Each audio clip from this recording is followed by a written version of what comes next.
Bonsoir tout le monde. Merci beaucoup d'être là ce soir pour la dernière conférence du semestre. Ça nous tient vraiment à cœur. J'aimerais remercier déjà le pôle événementiel de Audencia et toutes les personnes de Isegoria qui sont là ce soir, et aussi vous, spectateurs. Donc maintenant, je vais laisser place à une de nos nouvelles, Marie, qui va nous présenter l'invité de ce soir. Merci à tous.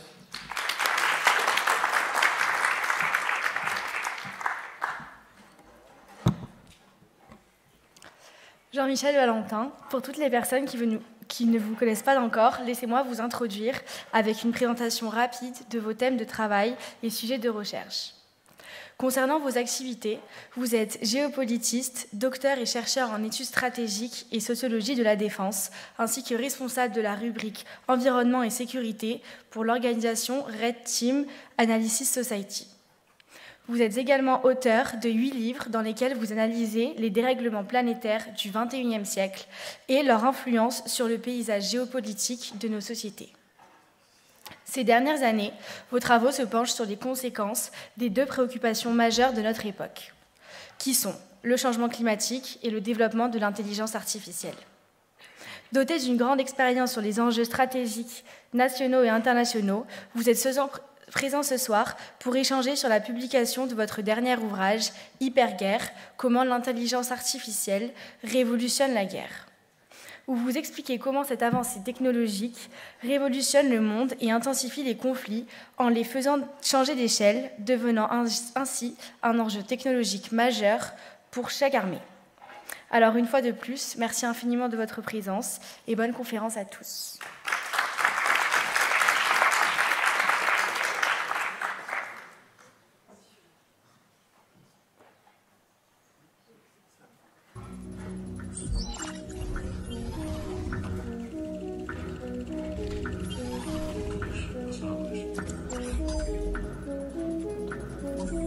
On veut dire que c'est partout. Ça infuse, ça imprègne. L'intelligence artificielle est intimement liée à la question de la puissance au XXIe siècle. L'intégration de l'intelligence artificielle dans les systèmes d'armes, elle est déjà en pratique sur le champ de bataille.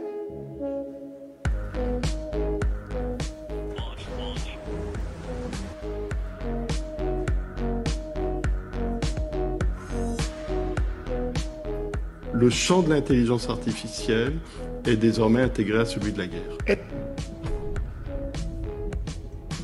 Des opérations militaires rapides comme l'éclair, des attaques de drones autonomes, l'intelligence artificielle dans les airs, en mer et sur terre. Ce qu'on appelle aussi un drone kamikaze et qui peut être dirigé par une intelligence artificielle. Les drones sont devenus les pièces maîtresses de la guerre moderne. Les algorithmes font des milliers de morts, les algorithmes sont dans la guerre. Sur le front, ils permettent de récupérer des informations clés et d'attaquer l'ennemi en restant à distance. Gigantesque bond en avant technologique qui changera à jamais le visage des conflits.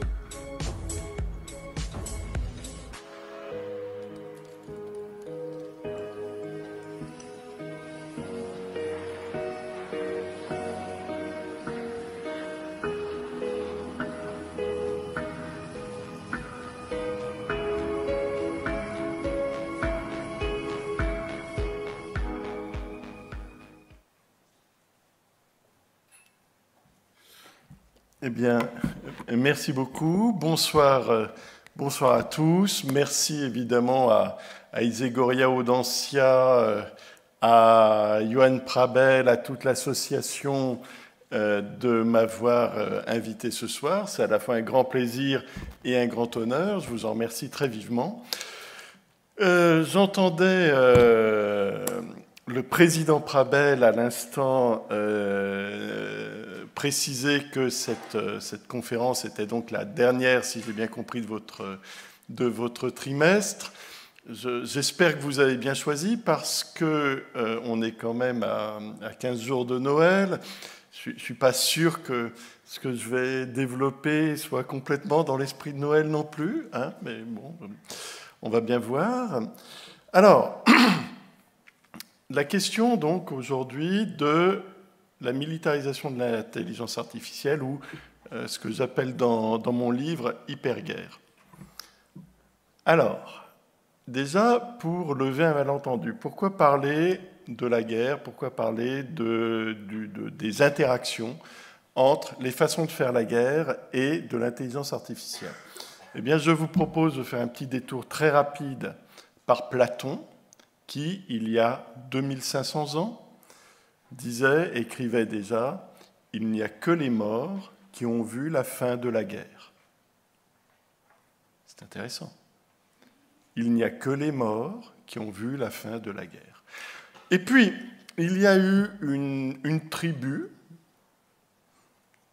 qu'on va appeler la tribu européenne, occidentalo-européenne, qui, pendant une grosse soixantaine d'années, 70 ans, a eu très très envie de croire un chercheur américain de la Rand Corporation qui s'appelle Francis Fukuyama, qui a décrété en 1989, alors que l'Union soviétique s'effondrait, que eh bien, nous étions arrivés à la fin de l'histoire, c'est-à-dire en fait à la fin de la guerre. Bon, tout de suite après, il y a eu cette guerre atroce en ex-Yougoslavie, que la plupart d'entre vous ici n'avaient pas en mémoire, vous êtes nés après. Néanmoins, la fin de la guerre, il fallait vraiment vouloir croire, enfin c'était un acte de foi, c'était une croyance, qui fait que les Européens ont quand même un peu collectivement chassé de leur esprit et de leur culture la question de la guerre. Mais la question de la guerre, elle fait son grand retour depuis le 24 février 2022 en Europe avec l'offensive russe en Ukraine. Et cette offensive russe en Ukraine, elle est indissociable des processus de militarisation de l'intelligence artificielle. Déjà, il y a une question de temporalité. Ce que l'on appelle l'intelligence artificielle, on peut en avoir une vision relativement longue qui remonte au début de la réflexion sur l'utilisation d'objets mécaniques pour faire des calculs complexes. On peut la faire remonter au premier ordinateur et au deuxième ordinateur qui ont été fabriqués pendant le projet Manhattan entre 1942 et 1945, le projet Manhattan qui était donc l'entreprise gigantesque qui a permis aux États-Unis de mettre au point les premières bombes nucléaires et donc qui nécessitaient des capacités de calcul phénoménales. Mais moi, je vais m'inscrire dans une histoire courte, une histoire très courte, qui est celle de la percée, la double percée, en 2012 et en 2016, avec l'intelligence artificielle qui commence par battre le champion mondial des échecs, et puis en 2016, AlphaGo, qui bat le champion du monde de Go. Et en fait, l'utilisation massive de réseaux neuronaux est un basculement. C'est le basculement dans une nouvelle réalité. Cette nouvelle réalité, c'est celle de la prolifération de l'intelligence artificielle. Et cette prolifération, elle se fait selon 4 grands axes. On va dire les choses très rapidement pour ensuite rentrer dans notre sujet.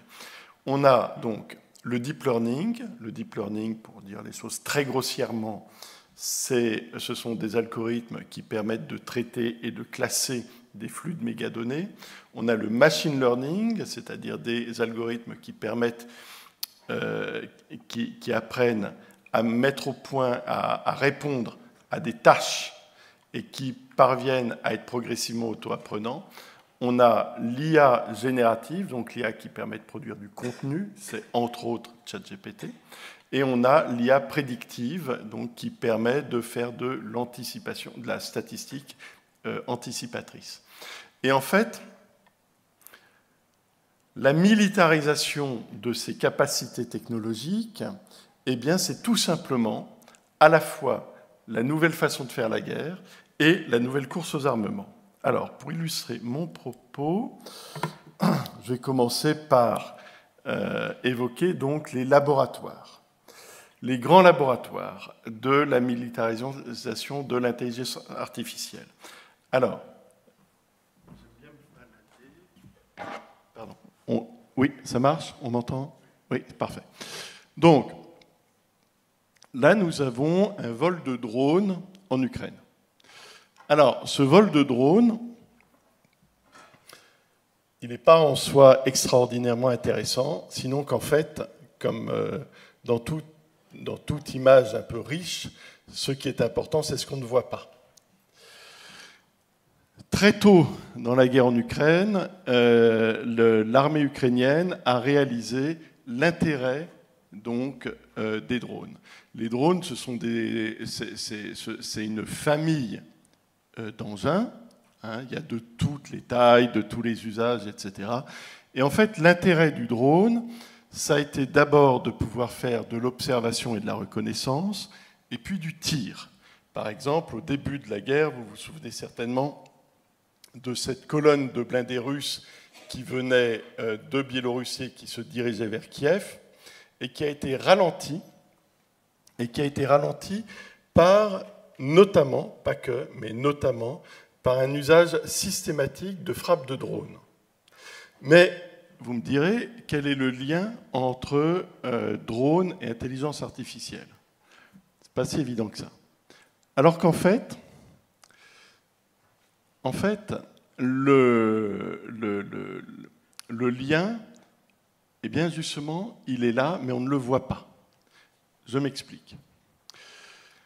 Dès les 48 premières heures du conflit, Elon Musk, dont on reparlera plus tard dans cette soirée, Elon Musk a fait installer une constellation de satellites de sa compagnie Starlink au-dessus de l'Ukraine, tout en faisant distribuer des milliers d'antennes portatives, de manière à maintenir la connexion Internet de l'Ukraine. Partant de là, les drones, avec toutes les données qu'ils produisent, donc données d'observation, de reconnaissance, d'évaluation du terrain, mais aussi d'identification des adversaires, ont pu projeter leurs données par satellite. Et là, par satellite, eh bien, les forces de l'OTAN ont pu commencer à traiter ces données, à les traiter avec des intelligences artificielles et à les rendre aux Ukrainiens traités, notamment sous la forme de solutions de tir. Très vite, l'Ukraine a attiré toutes les GAFAM. Il se passe des choses en ce moment en Ukraine qui sont en train de transformer l'activité donc de Google, Amazon, Facebook, et j'en oublie, parce que en fait, toutes les GAFAM se sont investies dans ce laboratoire. Ainsi, très rapidement, Amazon a pris la tâche du gouvernement ukrainien et a proposé au gouvernement ukrainien d'assurer la continuité administrative de l'État ukrainien en utilisant le cloud d'Amazon pour héberger les données administratives, fiscales et financières de l'État ukrainien dans le cloud d'Amazon, tout en donnant des dizaines de milliers de disques durs géants pour faire des backups. Donc, de fait, il y a une hybridation de l'État ukrainien avec le cloud d'Amazon. Cette hybridation, elle est rendue possible par la connexion Internet qui est maintenue grâce à Starlink. Par ailleurs, l'armée américaine développe tout un programme, dit programme Maven, qui a été renommé maintes fois, qui vise en fait à mettre au point une cartographie électronique du champ de bataille. Et cette cartographie électronique, eh bien évidemment, elle dépend des usages de drones. Et cette cartographie électronique, eh bien, l'Ukraine et la coopération entre l'Ukraine et l'armée américaine permet de nombreuses expérimentations. Et puis, il y a un basculement à partir de juin 2022, quand la société Palantir prend aussi la tâche du gouvernement ukrainien. Palantir, Ça a été créé en 2004 par Peter Thiel et Alex Karp. Peter Thiel, pour ceux qui ne le connaissent pas, c'est juste un des principaux actionnaires de Google, de Facebook, de PayPal et de pas mal d'autres derrière. En 2004, il a créé Palantir. Palantir, au début, ça a été surnommé le Google des espions. C'est un agrégateur de données qui va explorer toutes les banques de données abordables et on va lui demander, par exemple, où est-ce qu'on va trouver tel chef islamiste, où est-ce qu'on va trouver tel terroriste, où est-ce qu'on va trouver tel chef de la mafia. C'est une entreprise privée. C'est une entreprise privée qui loue ses services, au Pentagone, à la CIA, au FBI, au Homeland Security, à la DGSE, au Mossad, aux services britanniques, etc., etc., etc. Et simplement, quand Palantir est venu proposer ses services au gouvernement ukrainien, eh bien, cela a permis à Palantir de changer d'échelle dans son niveau d'expérience et d'expertise. Et ainsi, Palantir est devenu l'un des principaux acteurs de la gestion des flux de données produits par drone. Et donc Palantir propose de nombreuses solutions de tir, tant aux opérateurs de drones que à l'artillerie ukrainienne. Ce qui nécessite d'être longuement médité, pas ce soir, mais plus tard, puisque c'est quand même une société privée qui vient en soutien à tout un service public de défense, ainsi qu'à un État qui est lui-même en guerre. Rien de tout ça n'est évident. Donc, l'intelligence artificielle, elle entre donc dans le champ de ce qu'on appelle la guerre cinétique, c'est-à-dire la guerre qui se fait en se tirant dessus, en s'envoyant des projectiles les uns sur les autres. Cette guerre cinétique, cette militarisation de l'intelligence artificielle, on la retrouve aussi largement actuellement au Moyen-Orient. Comme vous le savez, depuis plus d'un an, donc, après les attaques du Hamas sur le territoire israélien et un certain nombre d'horreurs qui ont été commises, donc a commencé la guerre de Gaza qui s'est amplifiée et qui maintenant est à l'échelle de quasiment tout le Moyen-Orient, et notamment du théâtre d'opération de la mer Rouge, qui est insuffisamment suivi, je pense, en Europe, alors qu'il s'y passe des choses tout à fait fondamentales. Alors, en mer Rouge, comme vous le savez, les Houthis, qui sont une population yéménite, a déclaré la guerre non seulement à Israël, mais aussi aux navires qui traversent la mer Rouge et qui s'arrêtent ou non en Israël, sauf, détail intéressant, aux navires chinois et russes, ce qui est intéressant en termes géopolitiques. Et cette guerre, c'est une guerre qui se fait à coups de drones et de missiles. Les Houthis lancent des missiles balistiques et des drones vers Israël. Les drones et les missiles en question sont arrêtés soit par la défense antiaérienne israélienne, soit par les navires de l'US Navy, de la Royal Navy et de la Marine nationale qui sont prépositionnés en mer Rouge. Sinon que les missiles Houthis, c'est des missiles do-it-yourself à 100 000 $, ou des drones dont il semblerait pas mal de drones nord-coréens qui coûtent à peu près 2 500 $, et qui sont interceptés par des missiles hyper précis, avec des trajectoires mises au point par des radars et des intelligences artificielles hyper rapides, et donc qui coûtent entre 2 à 4 millions de dollars pièce pour intercepter des missiles à 100 000 dollars ou des drones à 2 500 dollars. Je prends cet exemple parce que ça nous montre bien que dans le champ de la militarisation de l'intelligence artificielle, eh bien, la guerre n'est pas forcément là où on croit.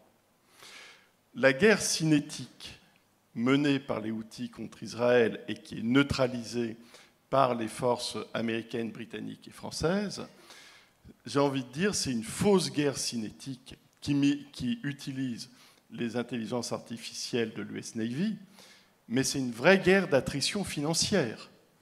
Hein, le contrôleur du budget du Pentagone, il doit faire la tête, hein, parce que chaque succès d'interception, c'est une perte financière asymétrique relativement lourde pour le Pentagone. Alors le Pentagone, ils en sont à 840 milliards de dollars de budget par an, donc ils peuvent absorber. Pour la Royal Navy ou pour la Marine nationale, ce sont des coûts qui sont beaucoup plus difficiles à absorber. Hein. Je développe un peu pour que les choses soient bien claires. Ce n'est pas parce qu'on militarise l'intelligence artificielle que l'intelligence artificielle est toute puissante. C'est une nouvelle façon de mener la guerre, mais cette nouvelle façon de mener la guerre, eh bien, elle déclenche aussi d'autres formes d'adaptation. Et par exemple, la forme d'adaptation choisie par les Houthis, c'est transformer la guerre cinétique en guerre financière.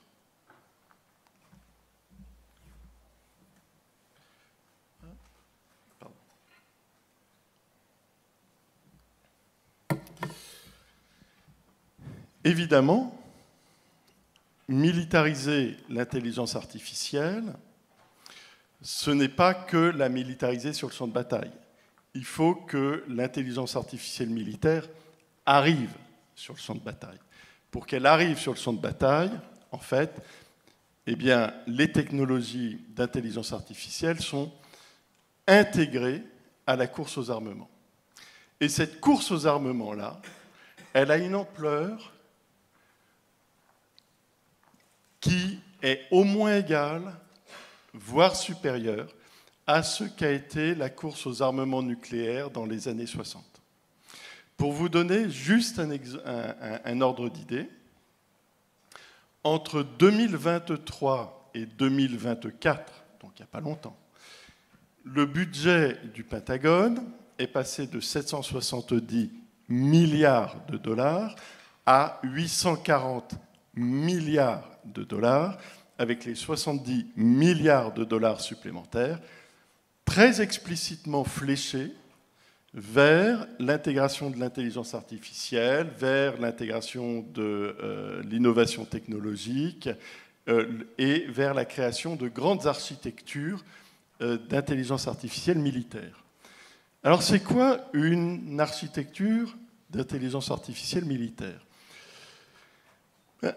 Vous prenez cette photo. Cette photo, elle a été prise en février de cette année, février 2024, lors d'un exercice mené par l'US Army, c'est-à-dire par l'armée de terre américaine, pour s'entraîner à intégrer des robots, des drones, évidemment de la capacité de traitement en temps réel par IA, dans le cadre donc d'une intervention dans un environnement urbain. Vous voyez là à côté du soldat, vous voyez une espèce de chien robot. Le chien robot, mais vous ne voyez pas toute la flotte de drones, les autres chiens robots, les chevaux robots, tous les robots qui vont avec. Et en fait, cet entraînement, il permet aux soldats et aux opérateurs d'apprendre à utiliser ces technologies sur le champ de bataille. C'est extrêmement complexe. Ça ne se fait pas du tout seul. C'est extraordinairement complexe, puisqu'il faut prendre en compte la complexité d'un champ de bataille urbain avec la complexité de l'apprentissage, de l'utilisation de ces technologies. Et il faut aussi que, littéralement, ces technologies apprennent à fonctionner en interaction avec des soldats et des adversaires.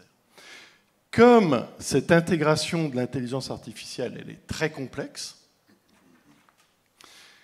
eh bien, l'armée américaine s'entraîne beaucoup. Ainsi, il y a 2 exercices par mois qui sont menés par l'armée de terre, par l'US Army. C'est la même chose pour l'US Navy, c'est la même chose pour l'US Air Force, c'est la même chose pour la US Space Force.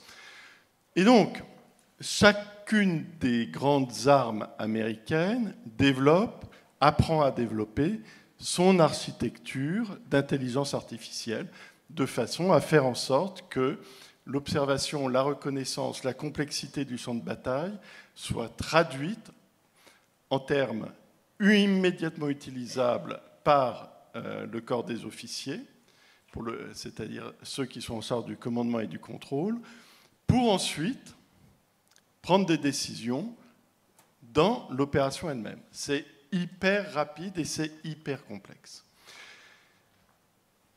Dans le même temps, le Pentagone, c'est-à-dire le ministère de la Défense américain, met au point son projet de grande architecture IA de façon à intégrer les architectures IA de l'US Navy, de l'US Army, de l'US Air Force, de l'US Space Force, de façon à transformer tout l'appareil militaire américain en une espèce de grande machine auto-apprenante et modulaire. C'est une révolution profonde dans les façons de faire la guerre.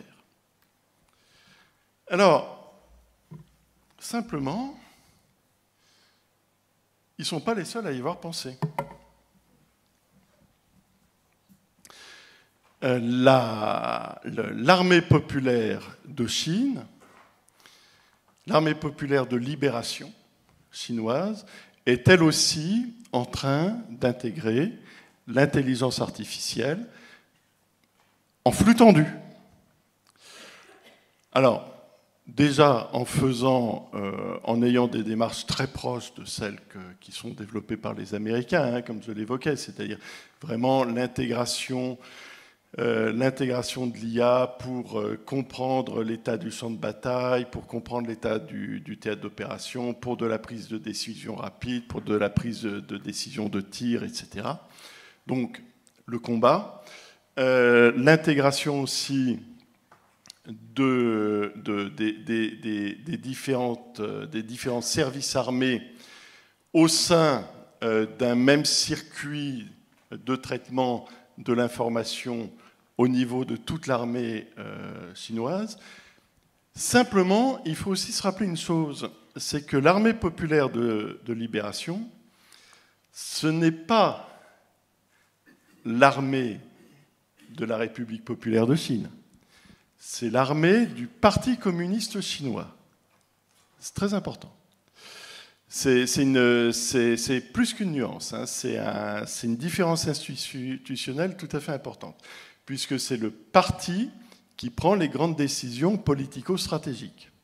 Mais pour que le parti puisse prendre les grandes décisions politico-stratégiques au moment où l'armée chinoise donc s'intelligentialise, ce qui est un néologisme atroce, mais c'est celui qu'on utilise pour parler de l'intégration de l'intelligence artificielle, eh bien, il faut que le parti lui-même s'intelligentialise. Et donc, la commission militaire centrale du parti, elle aussi, est en train d'intégrer l'intelligence artificielle pour être bien dans la boucle de ce qui se passe au niveau militaire. Ce qu'il faut avoir à l'esprit, et qui me paraît tout à fait significatif, c'est que l'actuel président de la République populaire de Chine, donc le président Xi Jinping, a été pendant plusieurs années président de la commission militaire centrale du parti. C'est quelqu'un qui connaît très très très bien les enjeux militaires les enjeux stratégiques et les enjeux politico-stratégiques, ainsi que les enjeux d'industrie militaire. Hein, c'est tout à fait significatif d'avoir quelqu'un qui a une telle expérience et un tel profil qui soit aujourd'hui donc président de la République populaire. D'autant que le président Xi est aussi celui qui porte le développement à marche forcée de l'intelligence artificielle au niveau de l'ensemble de la Chine depuis 2017. Et la Chine a mis au point une politique publique parfaitement officielle qui s'intitule la boucle de fusion civilo-militaire. Ce qui fait que toutes les grandes entreprises civiles chinoises qui travaillent sur l'intelligence artificielle travaillent en circuit court avec l'armée populaire de libération, de façon à ce que l'armée populaire de libération puisse absorber en flux tendu les progrès de l'intelligence artificielle.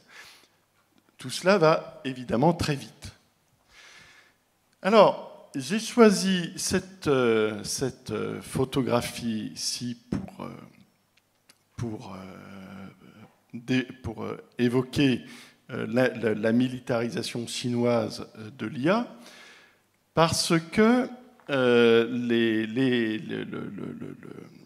les stratèges chinois évoquent aussi très, très clairement la façon dont l'IA, ça peut être utilisé donc, dans les affrontements cinétiques, donc en gros quand on se tape dessus, mais aussi dans la cyberguerre, hein, puisque l'intelligence artificielle permet aussi maintenant de produire des logiciels de plus en plus complexes, c'est-à-dire des malwares, des logiciels d'attaque,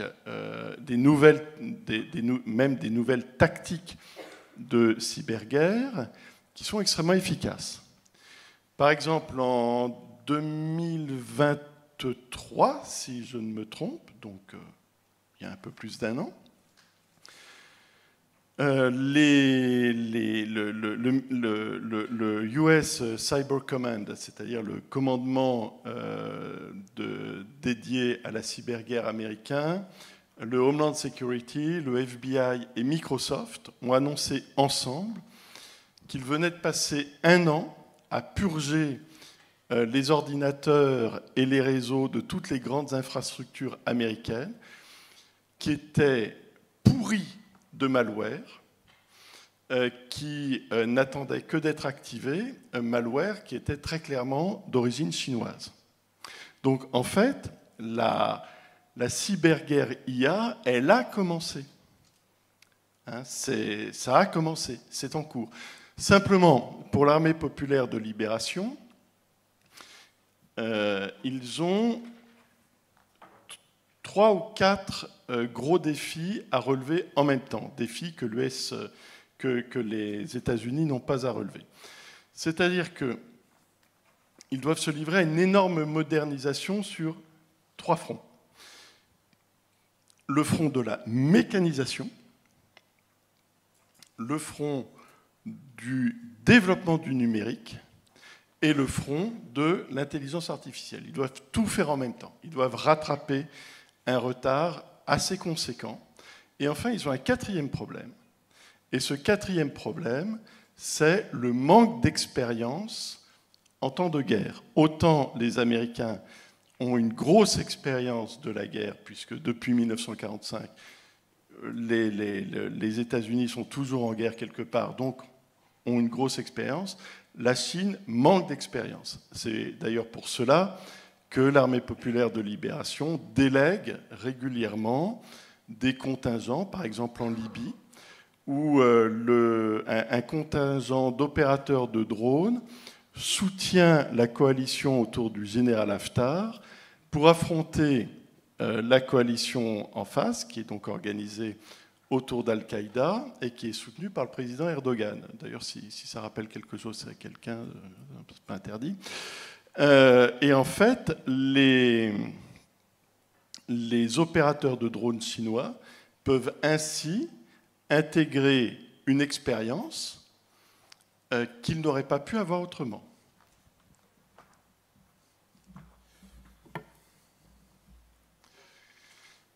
Alors, intégrer, militariser l'intelligence artificielle, c'est bien beau. Mais tout ça, c'est pas immatériel. C'est pas immatériel du tout. Et pour littéralement faire de l'intelligence artificielle, il faut des semi-conducteurs de dernière génération, ultra puissants. Et pour faire des semi-conducteurs, il faut ce qu'on appelle des terres rares, des minéraux.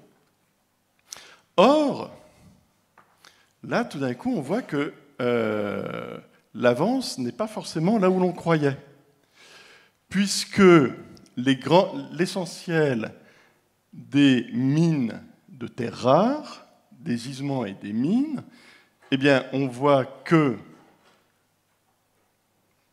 ils sont largement en Chine, en Russie, puis ensuite Groenland, Canada, Vietnam, Kenya, vous le voyez très bien. Mais c'est le deuxième camembert qui est intéressant. C'est celui de la répartition de la production minière de terres rares. Qui a ouvert des mines? Qui s'est équipé de capacités de raffinage? Eh bien, avant tout la Chine. Ce qui fait que s'il y a des gisements, c'est une chose, mais derrière, il faut la mise en production. Et en fait, la Chine est parvenue à avoir une excellente stratégie de production de terres rares, puisque littéralement, elle met le monde entier en dépendance.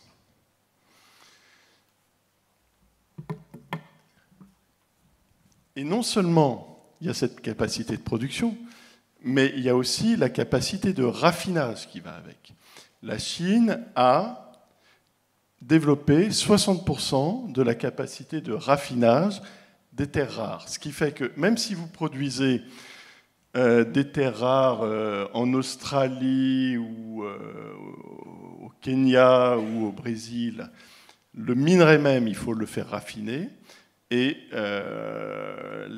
les capacités de raffinage, elles vont largement être en Chine. Et là, la Chine est en train d'utiliser sa capacité de production et sa capacité de raffinage des terres rares comme moyen de pression sur les Américains, tandis que les Américains eux-mêmes installent des troupes et des capacités anti-navires et anti-aériennes à Taïwan. Taïwan, qui est effectivement l'un des plus grands centres de production de semi-conducteurs de dernière génération. Donc, ce qui est intéressant avec la militarisation de l'intelligence artificielle, c'est que cette militarisation, elle ne se fait pas qu'en aval de la production. Elle ne se fait pas qu'en aval de l'élaboration, de la conception, etc. Elle se fait sur toute la chaîne de valeur de l'intelligence artificielle, c'est-à-dire des mines, de la géologie, jusqu'aux algorithmes qui sont en train de pirater vos ordinateurs. Ou vos téléphones portables. Téléphone portable qui nous amène au troisième grand théâtre d'opération de la militarisation de l'intelligence artificielle, c'est-à-dire celui de la guerre cognitive. La guerre cognitive, à mon sens, c'est la forme la plus contemporaine la forme de guerre la plus contemporaine qui soit. Puisque la guerre cognitive, c'est la mise au point de contenus divers, variés, de contenus à grosse charge politique et émotionnelle, c'est extrêmement important, qui sont diffusés sur les réseaux sociaux et qui sont injectés dans les psychismes et les cerveaux. Je pourrais me contenter de dire qu'ils sont injectés dans les psychismes, mais j'insiste, qu'ils sont projetés dans les psychismes et les cerveaux, puisque les entreprises qui développent les réseaux sociaux et qui développent l'IA générative travaille évidemment avec des neuroscientists, avec des spécialistes du cerveau, de façon à faire en sorte que l'utilisation des réseaux sociaux soit totalement addictive. Ceux qui, à mon sens, sont les plus avancés en termes de guerre cognitive, je pense sincèrement que ce sont les Chinois, en particulier avec TikTok. Petit sondage sauvage, qui utilise TikTok ici? Allez, on n'est pas timide, on est entre nous, c'est tout.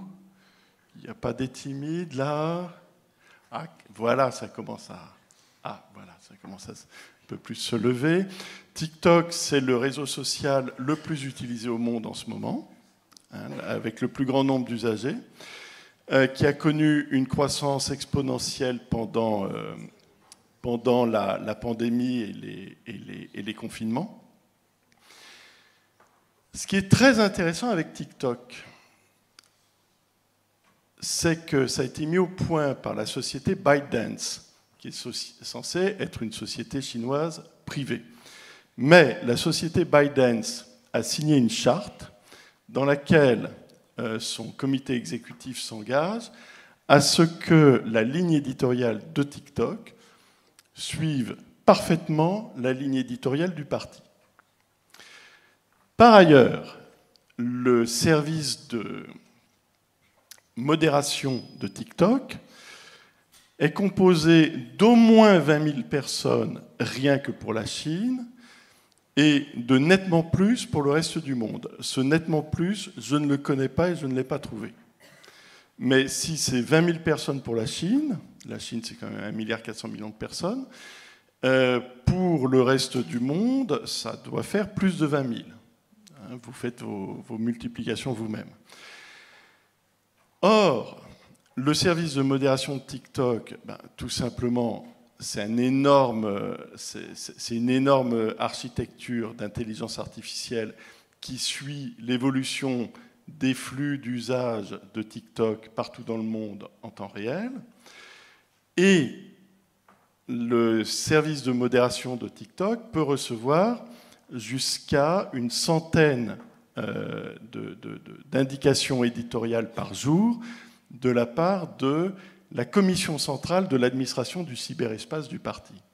Ce qui veut dire que ce qui se passe sur TikTok est suivi en temps réel par les autorités politiques.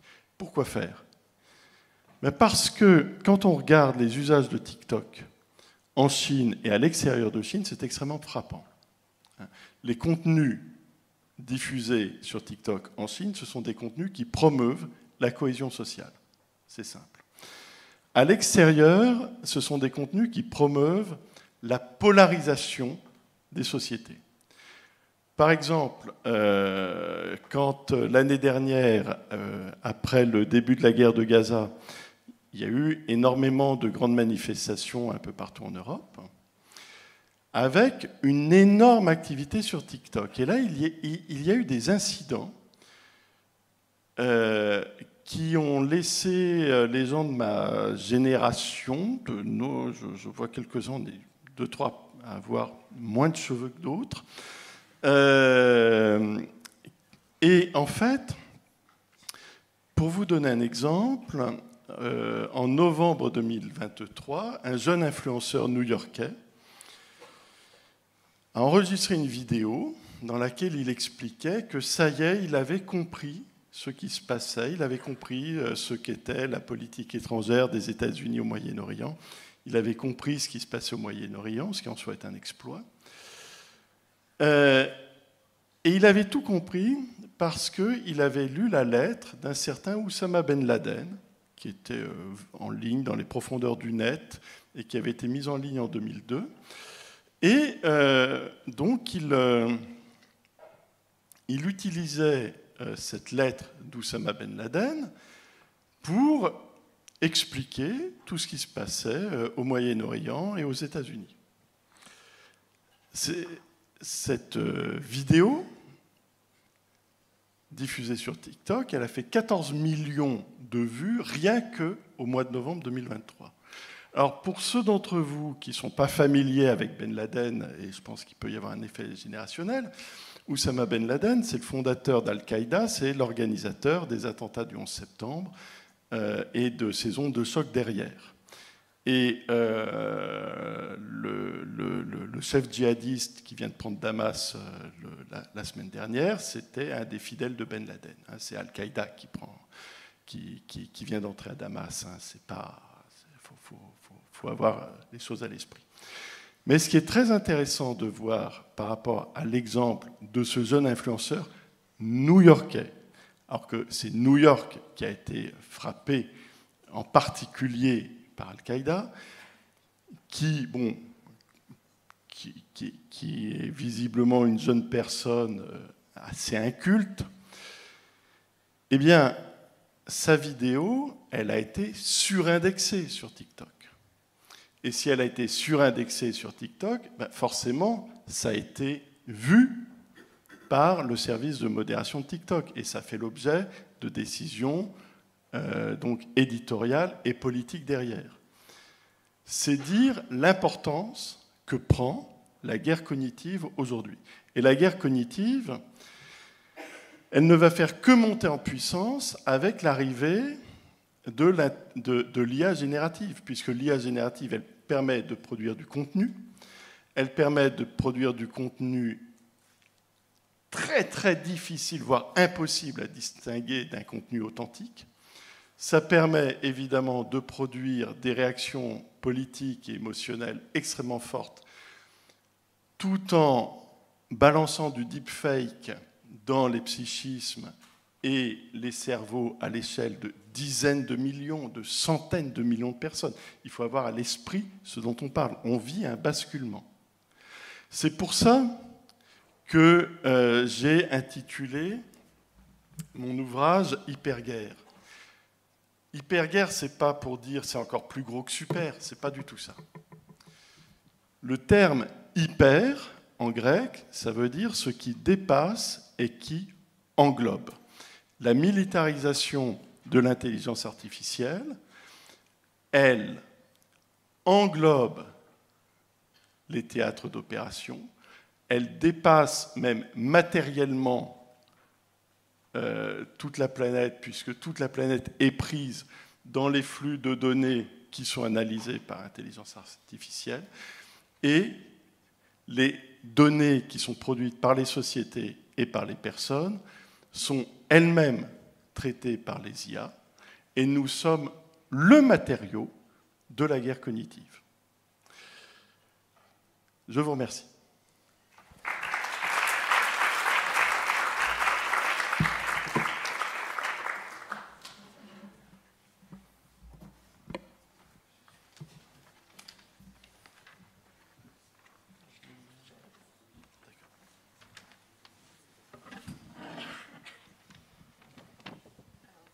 Bonjour à toutes et à tous.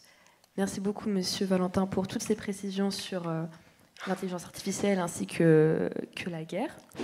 Vous avez évoqué à plusieurs reprises le principe de guerre. C'est vrai que depuis plusieurs années, les conflits et les formes de conflictualité ont vraiment évolué. On l'a vu depuis la fin de l'URSS ou encore la guerre de l'ex-Yougoslavie, comme vous l'avez évoqué. Il semble intéressant de se demander aujourd'hui, qu'est-ce que la guerre finalement ?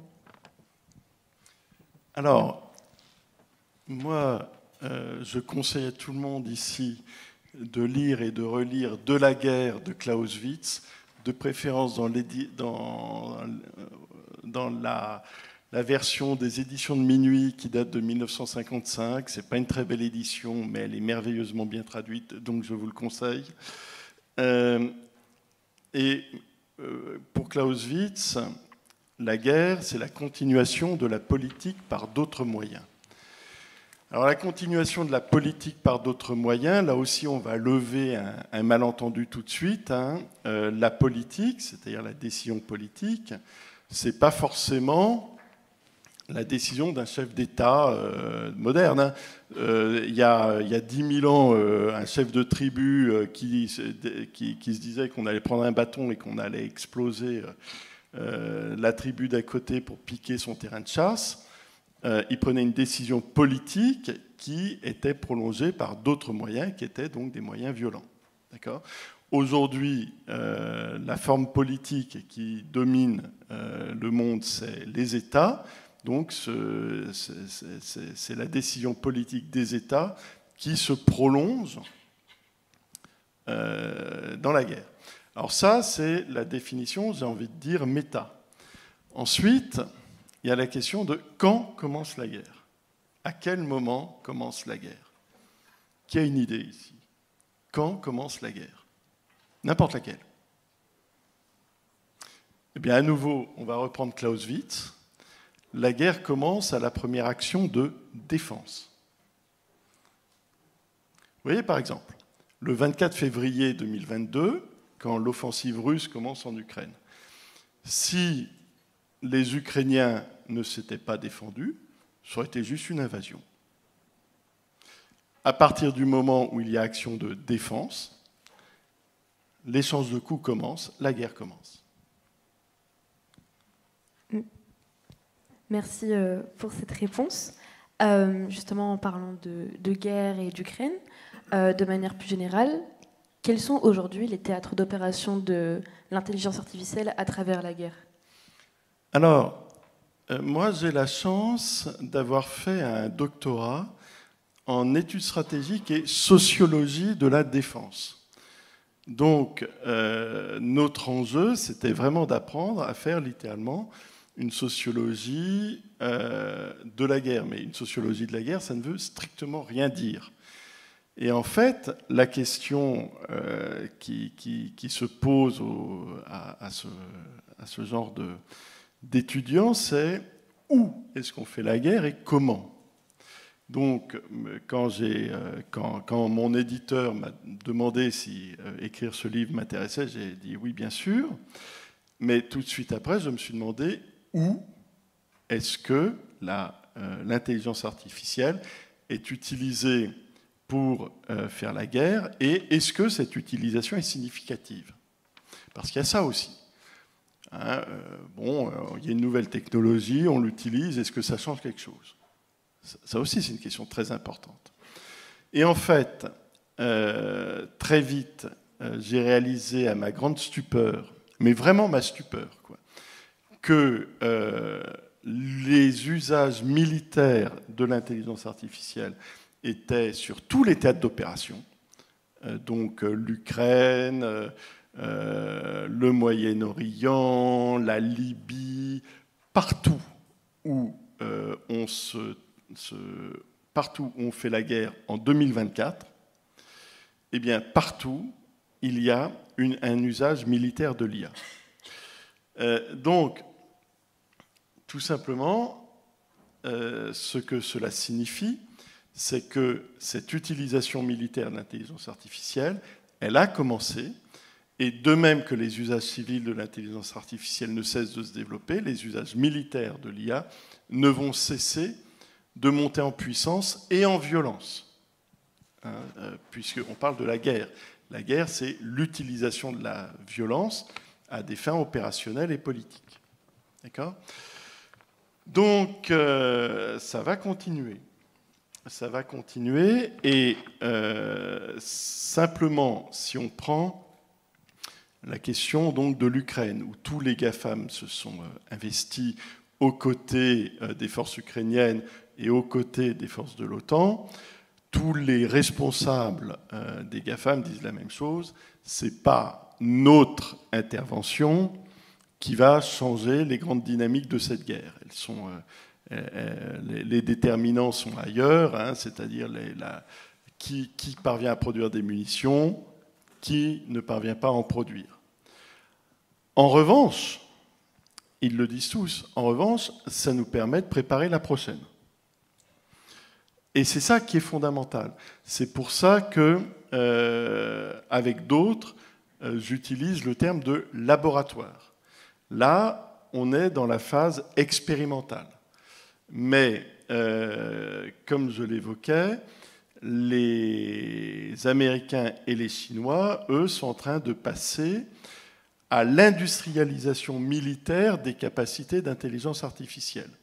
C'en est au point que, en septembre 2023, donc il y a déjà 1 an et demi, la secrétaire d'État à la Défense adjointe, Catherine Hicks, a fait un grand discours sur l'île de Guam. L'île de Guam, c'est une base navale absolument stratégique pour les Américains pour intervenir dans la région Asie-Pacifique, en disant, voilà, l'armée chinoise, eh bien, ils sont plus nombreux que nous, ils ont une plus grosse masse que la nôtre, et pour renverser cette asymétrie qui nous est défavorable, nous allons les outproduce, nous allons produire une masse de drones telle que ça nous avantagera face à l'avantage démographique chinois. Donc tout ça est en train de se faire, et ce, à un rythme extrêmement rapide. Vous avez évoqué le terme violence, car oui, la guerre implique la violence. Avec la prolifération d'utilisation de l'IA dans les guerres, on peut se demander aujourd'hui quelle est la place de l'homme sur un champ de bataille, et comment en fait l'IA redéfinit le rôle des hommes sur le champ de bataille. Alors ça, c'est une question dont les réponses sont hyper évolutives. Par exemple, du côté américain comme du côté chinois, depuis 2017, eh bien, l'intégration des capacités d'intelligence artificielle vise à lever ce qu'on appelle le brouillard de la guerre. Le brouillard de la guerre, c'est une expression qui qualifie le fait qu'un champ de bataille, c'est un environnement hyper complexe. Et comme c'est un environnement hyper complexe et hyper dynamique, il est très difficile de prendre des décisions dont on soit sûr que ce soient les bonnes décisions. Et l'utilisation de l'intelligence artificielle, c'est de réduire la complexité du champ de bataille pour permettre aux officiers chargés du contrôle et du commandement de prendre des décisions rapides et bien informées. Alors ensuite, si on va du côté chinois, c'est la même problématique, sinon que, comme on l'a vu, le contrôle politique de l'armée populaire de libération est beaucoup plus fort que du côté américain. Donc ça veut dire que la direction politique du parti va devoir être en mesure de suivre et de comprendre ce que font les militaires eux-mêmes de façon beaucoup plus rapide. Et enfin, alors quand je finissais la préparation de mon bouquin, il y avait tout un débat qui peut laisser extrêmement songeur au sein du Pentagone, qui était sur le fait de est-ce que on intègre les capacités d'intelligence artificielle au Strategic Command. Le Strategic Command, c'est le commandement chargé de l'utilisation des armes nucléaires. Sachant que les intelligences artificielles, parfois, sont prises de ce qu'on appelle des hallucinations. C'est-à-dire qu'une intelligence artificielle, c'est un algorithme qui fait des statistiques, hein, il faut se le rappeler. Et quelquefois, il y a une erreur qui apparaît quelque part, on ne sait pas où, et qui aboutit à un résultat complètement aberrant. Bon. On peut, quand on mène une guerre, on peut absorber une certaine marge d'erreur. Ça a souvent des conséquences en termes de pertes, en termes d'avancée ou de recul. J'entendais mon voisin Ryan qui disait que ça a des conséquences éthiques, mais enfin l'éthique sur un champ de bataille, c'est pas la même que l'éthique dans notre débat, parce que c'est pas les mêmes conditions, c'est pas les mêmes finalités. On peut le regretter, mais c'est un fait. L'éthique en temps de guerre, l'impératif catégorique en temps de guerre, c'est de gagner. L'impératif catégorique en temps de paix, c'est de respecter la vie humaine. Vous voyez, on est dans deux univers qui ne sont pas les mêmes et qui n'ont pas les mêmes éthiques. En revanche, le débat qui avait lieu au sein du haut commandement de l'armée américaine sur le fait de savoir si on intégrait ou non de l'IA à la gestion du Strategic Command et donc à la gestion de l'utilisation des stocks d'armes nucléaires. La dernière fois que j'ai regardé, c'est-à-dire il y a quelques mois, ils avaient décidé que non, que pour le moment on n'y touchait pas et que la boucle de commandement restait strictement humaine. Je ne sais pas où ils en sont aujourd'hui. Il faudrait que je vérifie. Merci pour toutes ces informations et puis ces éclaircissements. Il semble qu'il y a une question qui reste assez centrale autour de ce domaine de l'intelligence artificielle et de l'armement, qui est quels sont en fait les principaux acteurs dans cette course à l'armement de l'intelligence artificielle, qu'ils soient étatiques ou non, et comment cela redéfinit un peu la géopolitique mondiale? C'est la question de fond. C'est-à-dire que pour pouvoir développer, enfin pour pouvoir militariser l'intelligence artificielle, vous avez, j'ai envie de dire, deux grandes options. Ou bien vous militarisez votre propre production, ou bien vous achetez sur étagère. Donc pour pouvoir militariser sa propre intelligence artificielle, il faut la produire. Pour ça, il faut une base scientifique, il faut une base technologique, il faut une base industrielle et il faut une autorité politique qui décide de lancer le processus de militarisation de l'IA. C'est pour ça que des pays comme les États-Unis, la Chine, Israël, l'Iran ont cette capacité de militariser l'intelligence artificielle qu'ils produisent, puisqu'ils ont cette triple base scientifique, technologique, industrielle, avec les décisions politiques qui vont derrière. Pour d'autres acteurs qui ont pris du retard dans le champ de l'intelligence artificielle, c'est le cas notamment malheureusement en Europe, eh bien, il va falloir prendre des décisions extrêmement rapides. Par exemple, la France a pris conscience de son retard et a créé au printemps dernier l'Agence de la défense pour les usages militaires de l'intelligence artificielle, en ayant d'ailleurs dans son cahier des charges de pouvoir militariser l'IA pour l'armée française, de façon à ce que ce soit interopérable avec les forces de l'OTAN, c'est-à-dire avec l'armée américaine notamment. Donc, l'autre pays qui est en plein réveil sur ces questions, c'est l'Allemagne. Les Allemands qui ont réalisé que la guerre, elle se fait aujourd'hui, pas seulement avec des hommes, mais aussi avec des robots et des algorithmes. Et au printemps dernier, le gouvernement Scholz a passé commande à une entreprise allemande d'un bataillon de 800 robots de combat. Donc en fait, là aussi, les choses évoluent très rapidement.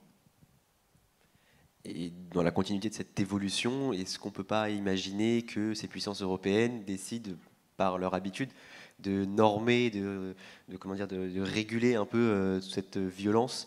Est-ce que c'est possible, envisageable, puisqu'on parle souvent d'acteurs publics et donc internationaux qui ont qui ont un devoir de réponse, ou est-ce que là éventuellement il serait préférable de réguler les acteurs privés et il faudrait peut-être faire une dichotomie entre les deux? Alors il me pose la question parce qu'en fait, quand ils m'ont tous les deux accueilli très gentiment, ils m'ont déjà posé la question, en fait, en réalité. Et simplement,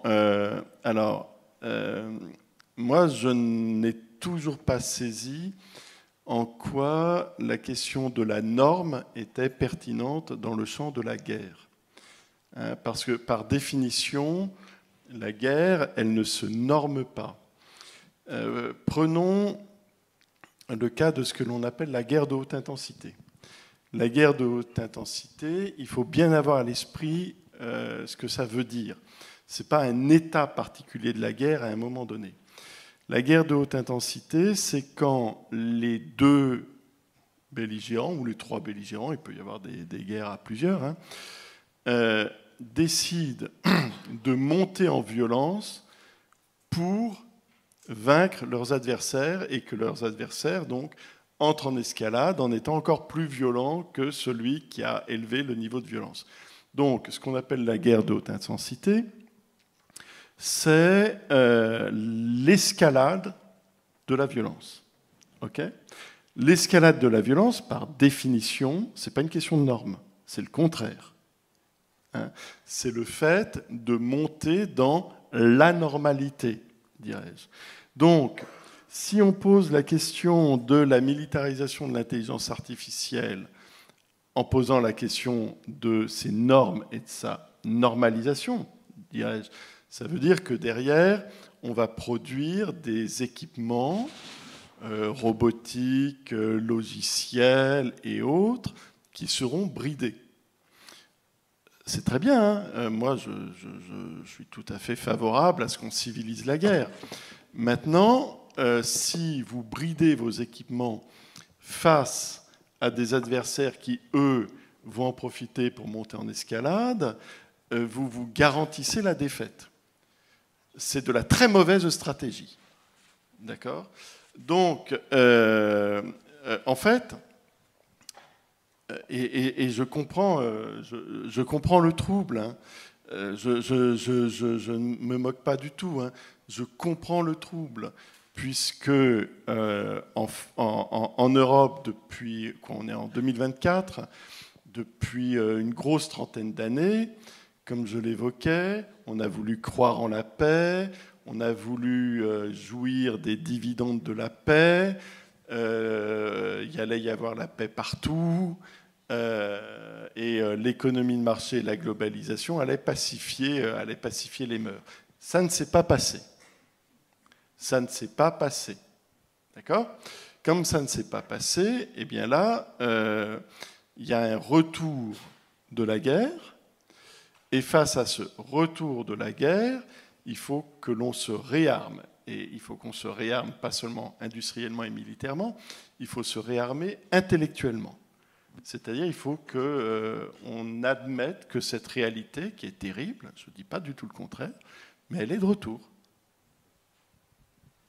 Et ma question aussi porte sur ce réarmement. Est-ce que l'avenue des ordinateurs quantiques a un rapport dans cette évolution de l'IA ? Alors le quantique, pour que tout le monde, pour qu'on soit tous dans la même boucle cognitive, ce qu'on appelle les ordinateurs quantiques, alors je sais qu'il y a des spécialistes dans la salle, j'espère qu'ils ne diront pas que je simplifie à outrance.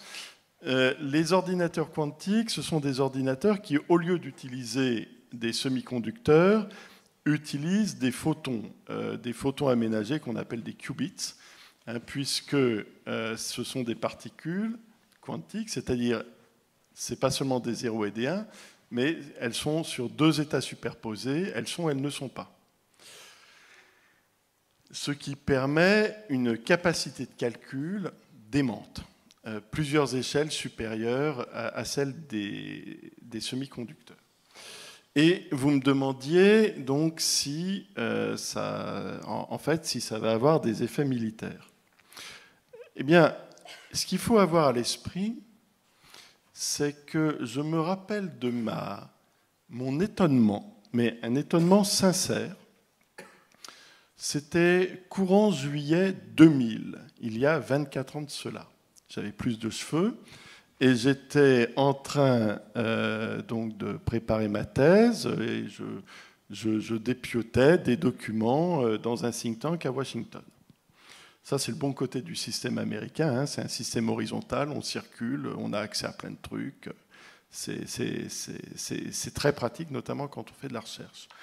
Et je lis un long article, juillet 2000, hein, il y a 24 ans, donc il y a plus longtemps qu'un certain nombre d'entre vous, sur le fait que la National Security Agency, la NSA, donc l'agence américaine spécialisée dans la captation des flux électroniques et de leur traitement, donc un des hauts lieux de l'intelligence artificielle aux États-Unis, eh bien, la NSA était sur 2 gros projets en même temps.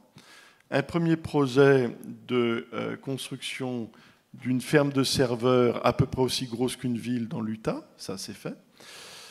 Et que aussi, ils commençaient à travailler comme des brutes sur l'ordinateur quantique.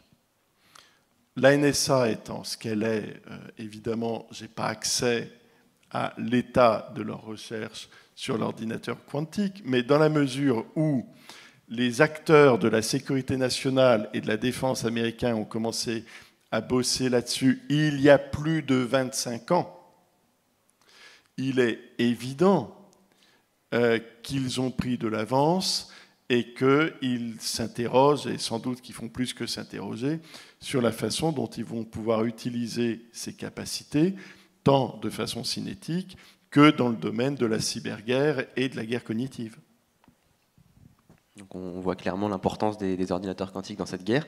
J'ai lu aussi récemment que l'armée française prévoit de développer 2 prototypes d'ordinateurs quantiques d'ici 2032. L'objectif étant de maintenir son rang de top 10 des puissances militaires mondiales, un peu comme Audencia, on ne sait pas si elle est 7e, 6e ou 8e. Ma question, ce serait de savoir quel est l'enjeu des ordinateurs quantiques militairement sur le terrain. Quel sera leur rôle ? Alors, d'abord, il ne faut pas ricaner quand on parle du fait de tenir son rang en termes militaires, parce que un pays qui n'a plus de système de défense, c'est un pays proie. D'accord ? C'est sinistre à dire, mais le système international est un système donc, qui, en termes politiques, est un système anarchique. Il n'y a pas de chef. S'il n'y a pas de chef, il n'y a personne pour vous protéger. Il y a des alliés, et les alliés, c'est toujours des alliés de circonstance. Donc, si on n'a pas de capacité militaire, on n'a pas de capacité de défense, on se fait bouffer. C'est simple. C'est donc que l'armée française souhaite tenir son rang, c'est extrêmement rassurant pour nous. Hein. Ça, c'est la première chose. La deuxième chose,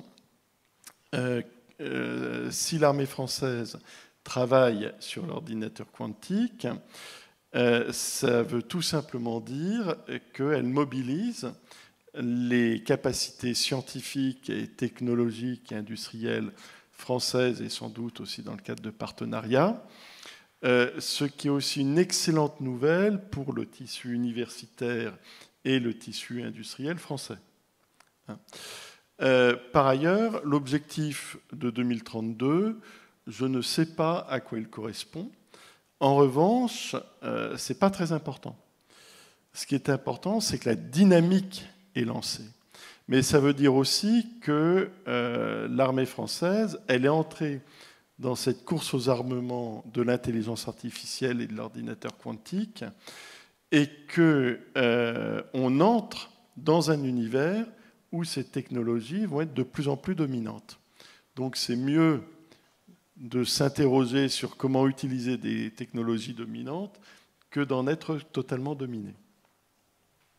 Donc on est sur une bonne dynamique, espérons. Et je voulais savoir si l'Europe, maintenant on prend un peu plus de largeur, est suffisamment dynamique comparée à ces 2 autres homologues chinois ou américains, ou est-ce qu'on est encore assez à la traîne? On a vu récemment que Donald Trump avait encore une fois promis de quitter l'OTAN si l'Europe n'investissait pas suffisamment dans sa défense. Est-ce que c'est encore un enjeu ou la dynamique est suffisante, vous considérez? Ce qui est très intéressant, vous venez d'évoquer le président Trump. C'est très très intéressant. Le président Trump, alors, bon, il a ce côté baroque. Bon, c'est un monstre de communication qui prend souvent beaucoup de gens à contre-pied. Très bien. C'est un spécialiste du spectacle politique totalement exceptionnel. Très bien. Mais derrière, il faut voir un peu quels ont été les grands axes de sa politique pendant son premier mandat. Et quand on regarde de près, on voit que ça a été le président de la politique nationale d'intelligence artificielle, puisque quand il a été contacté par les grands patrons de la Silicon Valley qui ont voulu l'avertir du fait que les États-Unis n'avaient pas de politique nationale d'intelligence artificielle et qu'il commençait à être en désavantage par rapport à la Chine, eh bien, c'est sous la présidence de Donald Trump qu'en 2018 a été lancée la grande politique nationale de développement de l'intelligence artificielle par les États-Unis. C'est toujours dans cette administration qu'a été lancée, toujours en 2018 d'ailleurs, la grande guerre douanière et technologique avec la Chine. C'est intéressant de voir que les deux politiques sont concomitantes et ont été poursuivies pendant tout le mandat de Donald Trump, ont été poursuivies pendant les 4 années de l'administration Biden-Harris. Et là, le président élu Donald Trump annonce le prolongement et l'approfondissement de ces politiques. Par ailleurs, tout le monde l'a noté, Trump fait campagne avec Elon Musk. Alors Elon Musk, tout le monde se concentre sur donc le fait qu'il a acheté le réseau social Twitter X, très bien, et sur les Tesla, les voitures, c'est donc un industriel de l'automobile, très bien. Mais il faut absolument voir et comprendre que Elon Musk, c'est aussi SpaceX, donc le renouveau de l'industrie spatiale américaine, au point que SpaceX a littéralement fusionné avec la NASA. Et c'est le patron de Starlink, donc c'est cette constellation de constellations satellitaires qui sont utilisées en particulier par l'armée américaine en Ukraine, mais pas qu'en Ukraine. Donc Musk, c'est quelqu'un qui est profondément inscrit dans le tissu de l'industrie, dans le complexe, ce qu'on appelle le complexe militaro-industriel américain, mais très profondément. Par ailleurs, Elon Musk, il n'est pas là tout seul, il n'a pas vu de la lumière, il est entré, hein, c'est quand même pas du tout ça, il faut arrêter de plaisanter. C'est la tête de pont de nombreux réseaux des industriels de l'intelligence artificielle aux côtés donc, du futur président des États-Unis, notamment de Peter Thiel dont j'évoquais tout à l'heure, que c'est le fondateur de Palantir, c'est ce Google des espions qui ne cesse de monter en puissance. Donc le couple Donald Trump, Elon Musk, c'est le couple du renouveau IA du complexe militaro-industriel américain. C'est ce qu'il faut comprendre. Hein, c'est là que ça se joue. C'est là que sont les budgets, c'est là qu'est la volonté politique, etc. D'autant que le président Trump ne cesse de multiplier des déclarations chinoises extrêmement fortes. Donc, il faut vraiment bien voir que là, on est entré dans un univers politique, industriel et cognitif qui va évoluer à toute vitesse.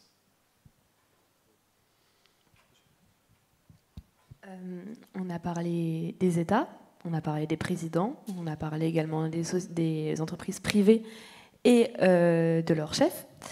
On peut maintenant se demander si l'IA comporte un risque, enfin, peut mener à des risques pour, par exemple, les sociétés civiles. Alors, en fait, oui. Alors, déjà, les sociétés civiles. Civil society, la notion de civil society en anglais, c'est la société, c'est ce qui n'est pas l'État. D'accord ? Pourquoi pas ? Déjà, les sociétés civiles, elles sont prises dans les réseaux de la guerre cognitive.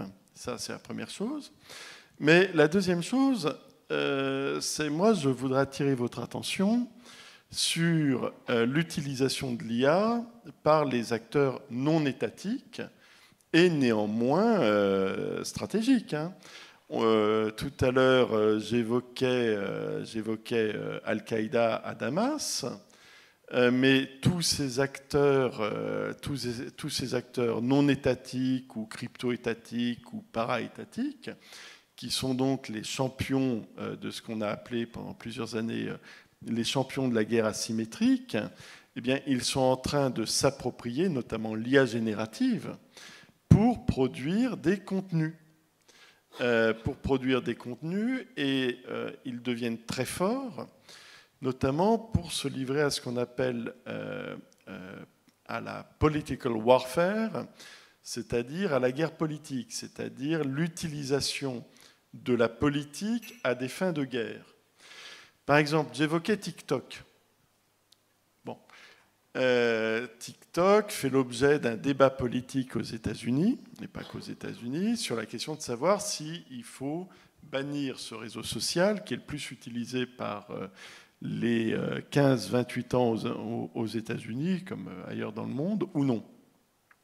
Et en fait, l'attention des législateurs américains et des responsables de la sécurité nationale a été attirée en particulier par TikTok, à partir de l'été 2023, quand des jeunes Américains qui venaient de rentrer dans l'armée se sont mis à enregistrer des vidéos en disant « mais c'est nul ici, on mange mal, on nous oblige à faire de l'exercice alors qu'on n'a pas envie ».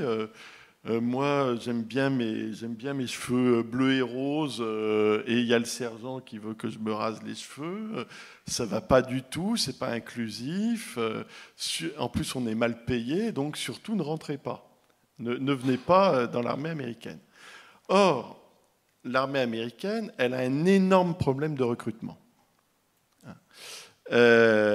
Et par définition, le public de l'armée américaine, n'importe quelle armée, c'est la jeunesse. Il leur faut des jeunes. Pour cavaler sur un champ de bataille, il vaut mieux avoir 20 ans que les genoux que j'ai aujourd'hui. C'est évident. Or, quand cette campagne de vidéos sur TikTok a commencé, mais c'est devenu super viral. Et tout d'un coup, les autorités militaires, sécuritaires et politiques américaines, passez-moi l'expression, se sont retrouvées à poil. Ils ne savaient pas quoi faire face à ça. Sinon qu'ils ont vite compris que s'ils se mettaient à prendre des mesures disciplinaires, ça allait être encore pire. Et ils se sont vraiment retrouvés en état d'impuissance face à tout d'un coup cette offensive techno-cognitive qu'ils ne maîtrisaient pas du tout. C'est là que les services de renseignement ont d'ailleurs apporté de nombreuses données factuelles sur qu'est-ce que c'est TikTok, comment c'est administré, machin, qui fait quoi. Et en fait, vous n'avez pas besoin d'être un État comme la Chine pour faire ça. Et aujourd'hui, n'importe quelle milice fait ça très bien. Par exemple, vous prenez les Houthis. C'est une petite ethnie yéménite qui a pris une importance mais phénoménale. D'une part en se livrant à cette guerre de missiles et de drones que j'évoquais sur la mer Rouge, mais aussi en novembre 2023, ils ont arraisonné un cargo, le Galaxy quelque chose. J'ai plus le nom en tête. Donc, le commando qui a arraisonné le cargo en question était équipé de caméras GoPro. Ils ont enregistré tout leur assaut. Du très beau travail. C'est aucun blessé, rien de truc mené tambour battant. Et depuis, le Galaxy Leader, voilà. Et depuis, le Galaxy Leader, donc, est installé en face des côtes du Yémen. Et c'est devenu the place to be. Et donc, vous pouvez, donc les familles yéménites ou type venir visiter. On organise des fêtes. Il y a des leaders qui viennent danser avec leur kalachnikov en montrant qu'ils défient les puissances occidentales. Le tout est filmé, monté par les influenceurs yéménites, diffusé sur les réseaux sociaux. Et évidemment, ça a un effet performatif qui est dramatique pour les grandes flottes occidentales, parce qu'on a ces grandes puissances militaires marines que sont l'US Navy, la Royal Navy, la Marine nationale, qui sont tournées en ridicule à l'échelle mondiale par le biais de vidéos qui sont viralisées à des dizaines de millions d'exemplaires, jour et nuit. Donc, politiquement, ça confère un avantage que ne confère pas la simple utilisation des armes. Je vais peut-être vous poser une toute dernière question avant de donner la parole au public. Je vais commencer par rappeler la citation d'Einstein. Je ne sais pas comment se déroulera la Troisième Guerre mondiale, mais je sais que la quatrième se fera à coups de pierre et de bâton. C'est peut-être paraître un peu dystopique, mais je me rappelle d'un film hollywoodien où des cyborgs dirigés par IA étaient lancés dans des villes civiles, prêts à tuer tous les terroristes qu'ils voyaient. Est-ce qu'on peut s'imaginer ça dans la Troisième Guerre mondiale? Est-ce que c'est totalement illusoire de ma part? En fait, là, cette image que vous conjurez, elle est assez classique. Et j'ai envie de dire, c'est peut-être pas là qu'est le danger principal. Alors, déjà, ce qu'il faut avoir à l'esprit, c'est que en février 2022, quand la guerre en Ukraine a commencé, donc c'est la guerre des drones qui a aussi commencé, avec donc des investissements immenses dans le domaine robotique qui ont accompagné cette affaire, ce qui fait que depuis le printemps dernier, une start-up ukrainienne a mis au point les premiers essaims de drones de combat aérien autonomes. En face, les Russes ne sont pas en reste et travaillent aussi beaucoup sur l'IA, sur les robots de combat terrestres. Et il semblerait qu'il y ait eu de premiers affrontements entre des robots terrestres et aériens. Bon, alors, ça peut paraître anecdotique. Militairement, dans ce contexte-là, c'est anecdotique. Mais en termes de recherche-développement, ce sont des percées qui sont immenses. Maintenant, ce que vous évoquez là, en gros, la guerre des robots contre les humains, c'est ce qu'on appelle de la guerre cinétique. C'est pas le problème principal. Le problème principal, c'est plutôt vraiment ce qui va se passer en termes de guerre cognitive, c'est-à-dire en termes de capacité d'emprise sur les psychismes des populations. C'est vraiment là que ça se joue. Et face à ça, il y a un vieil outil qui a fait ses preuves et qu'il faudrait vraiment réhabiliter vivement, c'est l'esprit critique. C'est l'esprit critique, mais qui est d'autant plus important que la guerre cognitive, elle est aussi fondée sur l'addiction aux réseaux sociaux. C'est très très difficile aujourd'hui de vivre sans ces trucs. Et en fait, moi, ce que je crains, c'est qu'on aille vers ce que j'appellerais des guerres d'interprétation de la réalité. Voilà. Je vous remercie. Maintenant, on va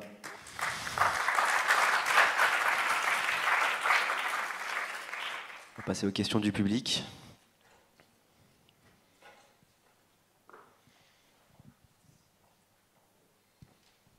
Bonsoir. Merci pour votre exposé qui était absolument passionnant. Je voulais savoir si on pouvait faire un parallèle entre le soft power américain qui s'est étendue en Europe et ailleurs dans le monde au milieu du XXe siècle, avec la fascination qui s'est développée pour l'American Way of Life à travers le cinéma. Alors, je comprends très bien votre question, d'autant que vous faites peut-être référence aussi au fait que j'ai écrit un bouquin sur les relations entre Washington, le Pentagone et Hollywood il y a bien longtemps. Je ne sais pas si je suis en mesure de vous répondre parce que je me pose une question très analogue. C'est-à-dire que l'intelligence artificielle, d'abord c'est un terme générique qui recouvre plusieurs réalités, mais ces réalités, elles se mettent toutes en communication les unes avec les autres. C'est pour ça que la question de la technologie 5G et bientôt 6G est tout à fait fondamentale. La 5G, c'est l'Internet des objets. Donc, c'est l'Internet entre les téléphones portables, les avions, le four, les voitures, etc. Personnellement, je me demande si ce malentendu sur ce que c'est que l'intelligence artificielle n'est pas à l'origine de la crise de l'automobile en Europe aujourd'hui. Je m'explique.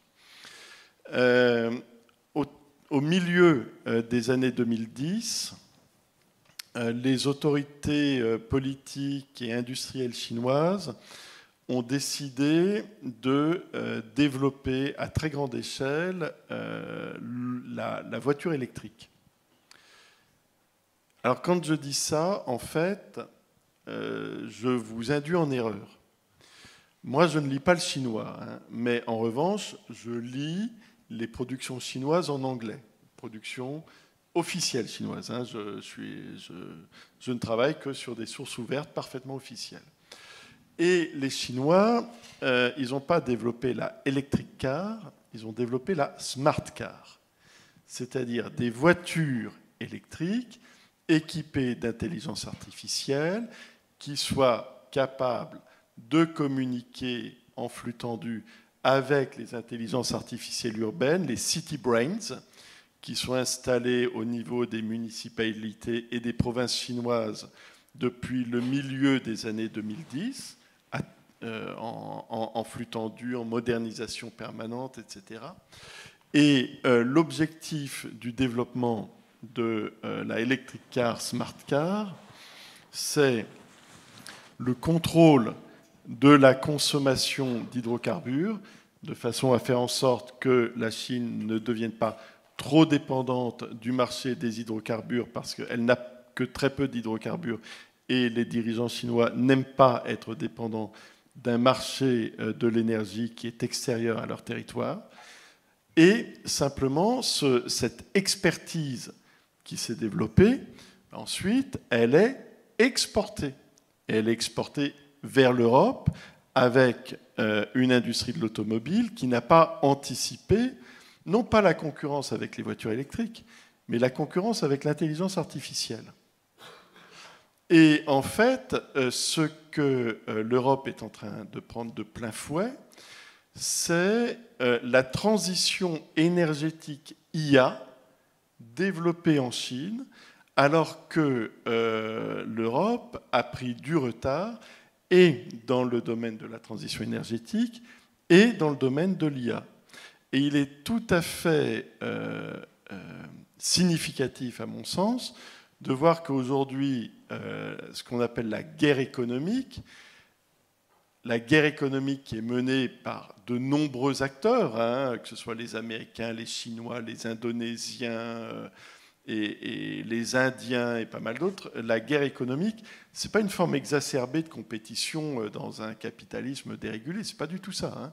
La guerre économique, c'est de la guerre par des moyens économiques. Et la guerre économique, elle passe par donc de l'espionnage, enfin c'est plus que du espionnage, du hacking, c'est-à-dire du pompage d'informations et de données. Et il y a beaucoup d'entreprises européennes qui réalisent que leurs données sont pompées. Et elles sont pompées notamment grâce aux techniques d'infiltration, de cyber-infiltration, qui sont aujourd'hui rendues possibles par l'utilisation de l'intelligence artificielle. D'ailleurs, un petit développement sur les affaires d'espionnage. La CIA est en train de très officiellement intégrer l'intelligence artificielle, mais en flux tendu, parce qu'ils ont réalisé que dans d'autres pays où, comme en Chine par exemple, mais pas que la Chine, où la surveillance est désormais couplée avec les capacités d'intelligence artificielle, ce qu'on appelle les systèmes de surveillance totale, eh bien, en fait, ça a eu un effet induit un peu inattendu pour tout le monde, c'est que ça rendait beaucoup plus difficile les activités d'espionnage. Il y a de nombreux réseaux d'espions qui ont été démantelés du fait de la cybersurveillance, ce qui n'était pas forcément l'objectif premier, mais qui était un effet induit.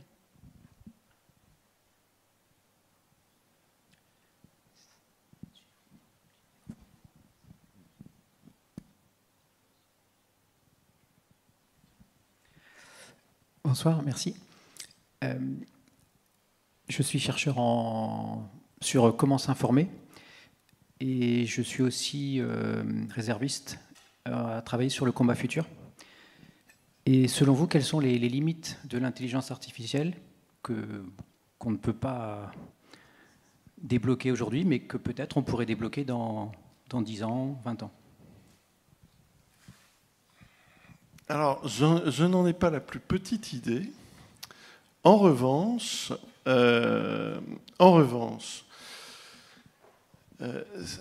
moi, ce qui me frappe beaucoup, c'est la façon dont, notamment aux États-Unis, la course à l'intelligence artificielle, c'est devenu à la fois une course financière et une course militaire. Je m'explique. C'était en 2018, je crois, que le cofondateur et PDG de Google, Eric Schmidt, a été nommé président de la Commission nationale sur l'intelligence artificielle, commission qui a rendu ses recommandations il y a, je crois, 1 an et demi, et qui met l'accent très fortement sur le fait que les forces armées doivent s'approprier les capacités d'IA beaucoup plus vite qu'elles ne font, au point qu'il est recommandé noir sur blanc que les systèmes budgétaires et les systèmes d'appel d'offres du Pentagone soient modifiés de façon à pouvoir rendre cette appropriation encore plus rapide. Donc ça, c'est un premier élément. Un deuxième élément que je trouve très frappant, c'est la course, qui est peut-être une impasse, peut-être pas, à ce qu'on appelle l'intelligence artificielle générale. L'intelligence artificielle générale, c'est l'IA qui est censée atteindre le même niveau d'intelligence. Alors ensuite, il y a 1000 débats sur c'est quoi l'intelligence, comment on la mesure, etc. Mais le même niveau d'intelligence que l'être humain. Et donc, ce débat induit celui de la surintelligence. C'est-à-dire, qu'est-ce qui se passe si on arrive à mettre au point des machines qui auraient des capacités de cognition, au moins dans certains domaines, supérieures à ceux des êtres humains. Alors là, moi, la question que je me pose, c'est si ce genre de technologie émerge, sachant que, on le voit aussi bien aux États-Unis qu'en Chine ou en Iran ou en Israël, la question de la continuité entre le civil et le militaire, elle est résolue de fait. Qu'est-ce que ça va faire d'avoir des machines aussi puissantes intégrées à la mise en œuvre de la guerre? Je suis très sincère en disant que je n'en sais rien, mais mon hypothèse, c'est que ça peut se combiner à des technologies comme ce que l'on appelle la géo-ingénierie, c'est-à-dire ces technologies qui commencent à être envisagées pour tenter d'aménager le climat afin de ralentir le changement climatique. Mais les technologies de géo-ingénierie, par exemple l'installation de miroirs dans l'espace, sont des technologies qui viennent de technologies militaires. Donc ça pourrait induire une espèce de planétarisation de la guerre. Si c'était le cas, je pense que on n'a pas fini de ramer, quoi. Pardon, et un dernier élément, quelque chose dont, enfin, je me demande si ça ne va pas être dans mon prochain bouquin, mais évidemment, il y a toute la question des biotechnologies. Et c'est-à-dire notamment de toute la recherche qui est en cours sur la mise au point d'interaction entre des IA et le cortex cérébral humain ou la physiologie humaine. Il paraît assez certain que ces recherches auront des débouchés militaires. Qu'est-ce que ça donnera? Je ne sais pas, mais on entrera dans une singularité. Neuralink à Elon Musk. Par exemple. Mais pas que. Bonsoir, merci beaucoup pour votre intervention. J'avais comme question, est-ce que vous pensez que le gouffre entre les acteurs qui utilisent l'IA et ceux qui ne l'utilisent pas sera tel qu'on verra la fin des conflits asymétriques de longue durée? Ah non, je ne pense pas du tout. Je ne pense pas du tout, notamment parce que comment dire ça? La guerre, c'est un moteur d'adaptation. D'accord? Et donc, les acteurs qui n'auront pas accès au même niveau de capacité d'IA que leurs adversaires trouveront certainement des formes d'adaptation. J'ai évoqué tout à l'heure, par exemple, les Houthis qui utilisent des missiles à 100 000 balles et des drones à 2500 balles pour forcer les Américains, les Britanniques et les Français à utiliser des armes à 2 à 4 millions de dollars. Donc c'est une excellente réponse asymétrique. Mais j'évoquais Oussama Ben Laden.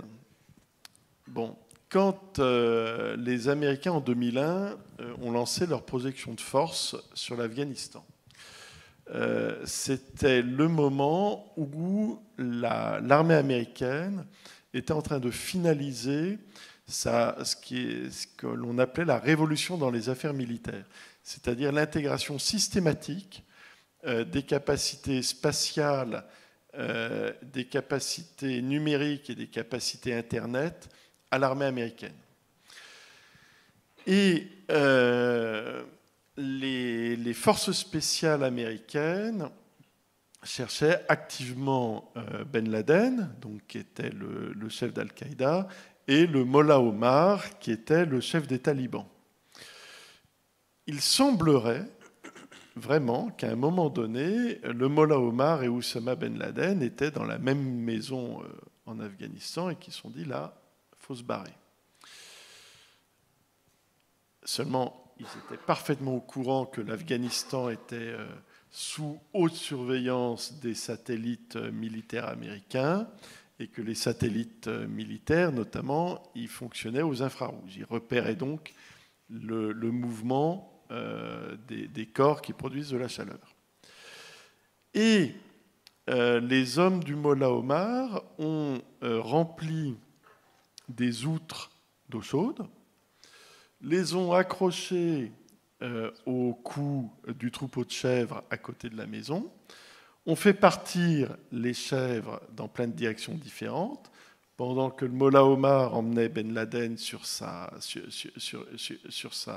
petite moto, et les satellites observaient des taches de chaleur qui partaient dans tous les sens. Et ensuite, il leur a fallu des années pour retrouver et le Mollah Omar et Oussama Ben Laden. Donc tout ça pour dire que, en fait, l'intelligence artificielle, il y a de fortes chances pour qu'elle renforce et qu'elle accélère, en fait, ces dialectiques d'adaptation. On va peut-être passer à une dernière question.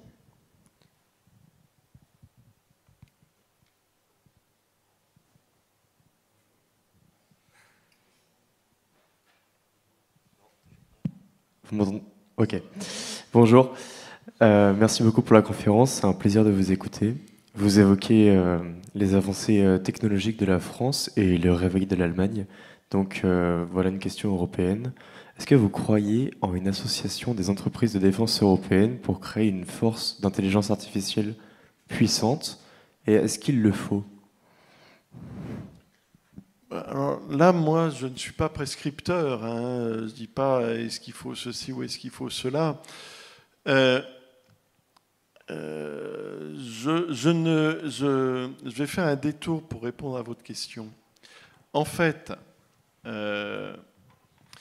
le projet européen, donc, qui remonte à l'après-Seconde Guerre mondiale, c'est un projet qui visait à neutraliser les risques de guerre en Europe, puisque la Deuxième Guerre mondiale avait ravagé et l'Europe et l'Asie et avait fait courir des risques absolument gigantesques, et c'était accompagné d'au moins 3 génocides en même temps. Donc face à cette catastrophe, le projet, c'était vraiment de neutraliser le risque de conflit en Europe. Mais l'Union européenne qui a émergé, c'est une union qui est avant tout commerciale, monétaire et, comme l'évoquait Ryan, normative. Très bien.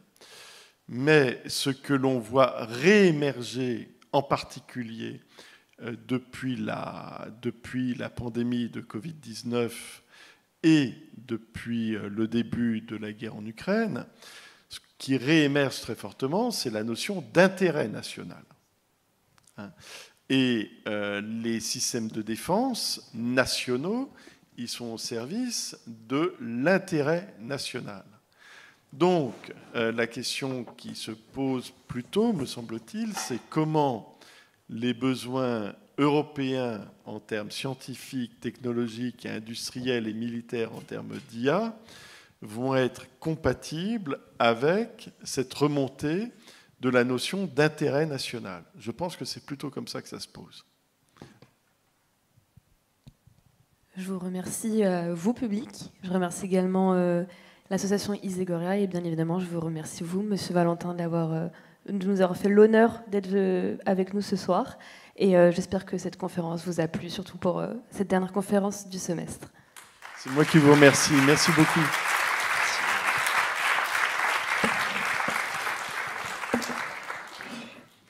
Avant de conclure cette conférence, du coup, nous tenions à remercier Monsieur Valentin pour ses interventions pertinentes. Merci à Chérine, Ryan, Marie, Johan, à toute l'équipe Isegoria pour avoir organisé cet événement. Nous tenions aussi à remercier Audentia qui nous ont permis de rendre possible cette conférence. Merci à vous, public, pour votre attention et votre présence.